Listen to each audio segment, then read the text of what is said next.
તમને ક્યારે એવો વિચાર આવ્યો છે કે મારા લગ્ન કોઈ બીજાની સાથે થઈ ગયા હોત તો?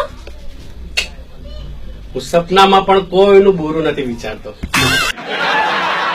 તમે દર વખતે મારા પિયરે આવવાની ના કેમ પાડો છો? હું એક વાર છેતરાઈ ગયો હોય એ જગ્યાએ પાછો જતો જ નથી. એટલે મારા પિયરમાં તમે છેતરાઈ ગયા છો? હાસ તો લગ્ન થયા ત્યારથી તારો બાપ મને કયા કરતો હતો, મારી દીકરી તો ઢીંગલી છે, ઢીંગલી છે, ઢીંગલી છે. લગ્નના 5 વર્ષ પછી ખબર પડી એને તો માવો ખાવાની આદત છે. એ તો મને કહેવા માંગતો હતો મારી દીકરી તો જંગલી છે, જંગલી છે, જંગલી છે. તો માવા થૂકી નહોતું બનાતું. જો બાકી હોય તારો બાપો પાછો કર્મકાંડી બ્રાહ્મણ માવા ખાઈ ખાઈને લોકોના લગ્ન કરવા પહોંચી જાય.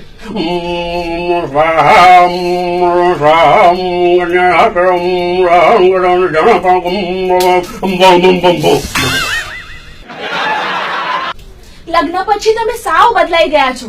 મારામાં રસ જ નથી રહ્યો તમને. મેં પહેલા જ કહેલું મને પરણેલી સ્ત્રીઓમાં કોઈ જ રસ નથી.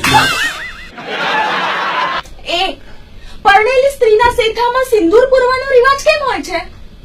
કારણ કે સામેવાળાને ખબર પડે કે આ પ્લોટનું ભૂમિપૂજન ઓલરેડી થઈ ચૂક્યું છે.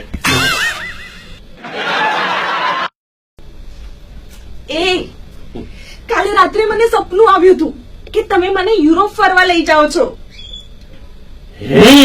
હા, તો ક્યારે લઈ જાઓ છો? આજે રાત્રે સપનામાં. મને કઈ થઈ જાય તો?